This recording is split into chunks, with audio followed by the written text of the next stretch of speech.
واپس اس آیت کی طرف آتے ہیں. میرا مقصد تھا اس آیت کے بارے میں بات کرنا.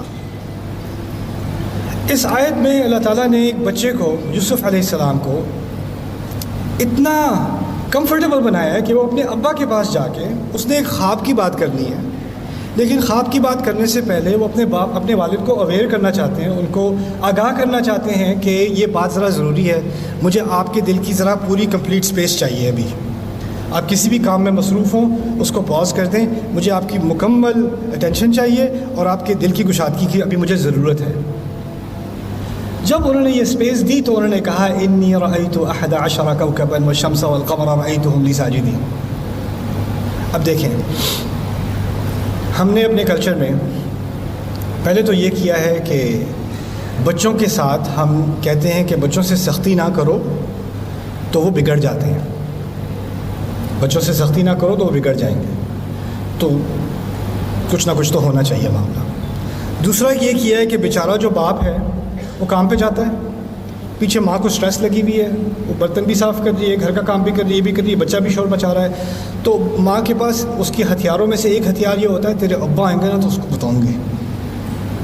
تو ابا کو غصہ آتا ہو یا نہ آتا ہو، ابا اس امید میں ہو کہ گھر آؤں گا تو بچوں کو گلے لگاؤں گا، لیکن اس کے گھر آنے سے پہلے ہی بچے کے دماغ میں کیا ہے، ابا جو آ رہے ہیں نا وہ ایکسیکیوشنر آ رہا ہے گھر پہ، پولیس والے پہنچ گئے ہیں، یو نو. تو اب باپ کو بھی عجیب کہ بچے گلے لگا کے فوراً بھاگ جاتے ہیں، دور رہتے ہیں، ڈرتے رہتے ہیں باپ سے. اور کبھی کبھی ایسے باپ بھی ہوتے ہیں جو اس ڈر کو وہ انجوائے کرتے ہیں. ہاں کیا کیا تھا آج میں ورنہ باہر اپنے کالگ سے بات کریں گے، سر کیا حال چال ہے آپ کے؟ ٹھیک ہے، بالکل ٹھیک ہے، ہاں جی ٹھیک ہے. پھر گھر پہنچے، ہاں کریم کیا کر رہے ہو؟ ایک ہی بندہ، اس کی ساری ٹون بدل جاتی ہے.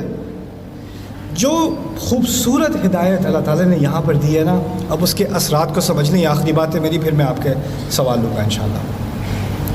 5 جو محبت دکھانے کے طریقے ہیں، اس میں سے جو 5واں ہے نا، وہ اگر نہ ہو تو باقی کے 4 بیکار ہو جاتے ہیں. یہ سمجھ لینا، باقی کے 4 بالکل بیکار ہو جاتے ہیں.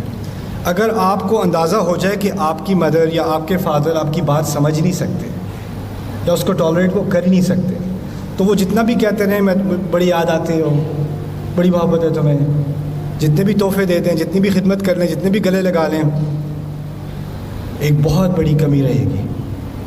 اصل محبت اس انسان سے ہوتی ہے جس کے دل میں آپ کے لیے جگہ ہے، جس کے دل میں جگہ ہے. پھر ان باقی چیزوں کے پیچھے کچھ معنی بھی ہوتا ہے، ورنہ وہ ساری چیزیں آرٹیفیشل ہو جاتی ہیں، چاروں کی چاروں ہوں.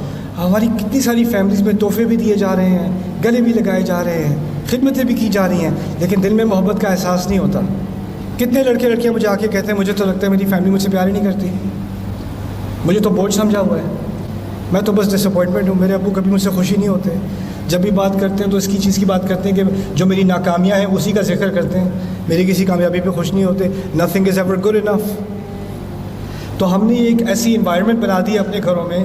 اب اس کا اثر کیا ہوگا یہ سمجھ لیں.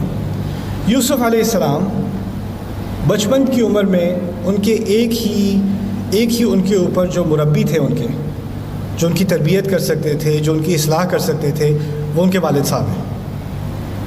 اللہ تعالیٰ نے اس بچے کو ایسے ہولناک احوال سے گزارا ہے، اس کے اپنے بھائی اس کو مار مار کے کنویں میں پھینک رہے ہیں، کوئی غیر اس کو نکال کے رحم کرنے کے بجائے اس کو بوریوں کے تلے چھپا کے اس کو بچوں کے بازار میں لے کے جا رہے ہیں جہاں بھیڑ بکریاں بیچتے ہیں، اور انہیں کی طرح ان سے برتاؤ کیا جاتا ہے.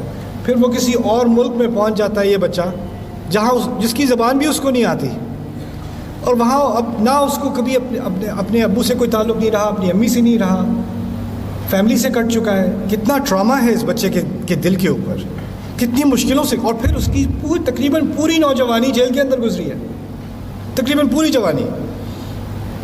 سوال یہ پیدا ہوتا ہے کہ وہ کون سا اثر تھا، وہ کون سی ایک چیز تھی جو یوسف علیہ السلام کے دل میں ایسی زبردست تھی کہ ان کا ماحول جتنا بھی خراب ہو، جتنا بھی ڈپریسنگ ہو، جتنی بھی مشکلوں میں وہ پڑیں، ان پر اس کا اثر نہیں ہوتا، وہ پھر بھی امیدوار رہتے ہیں. ذالک من فضل اللہ علینا، جیل کے اندر کہہ رہے ہیں اللہ تعالیٰ کے فضلوں میں سے ہے ہمارے اوپر. جیل میں بیٹھ کے کون کرتا ہے اللہ کا بڑا کرم ہے؟ کون کہتا ہے؟ ان کا یہ آؤٹ لک بنا کیسے؟ یہ بنا ایسے کہ جس باپ نے یہ دروازہ کھولا تھا نا کہ وہ آپ سے محبت کا اظہار 5 طریقے سے، جس کی طرف ہلکا سا اشارہ کر دیا، اور آپ ان سے محبت کا اظہار کر سکتے ہو. ایک دفعہ وہ محبت آ جائے، اس کے بعد جو ہدایت دی جاتی ہے نا، وہ 1-2 الفاظ بھی ہوں، وہ ساری زندگی اس بچے کے ساتھ رہیں گے. اس بچے کو بار بار تقریر کرنے کی ضرورت نہیں ہے. آپ لوگ فیملی میں کہتے ہو، میں تو اپنے بیٹے سے کہتی رہتی ہوں نماز پڑھ نماز پڑھ نماز پڑھ، وہ پڑھتا ہی نہیں.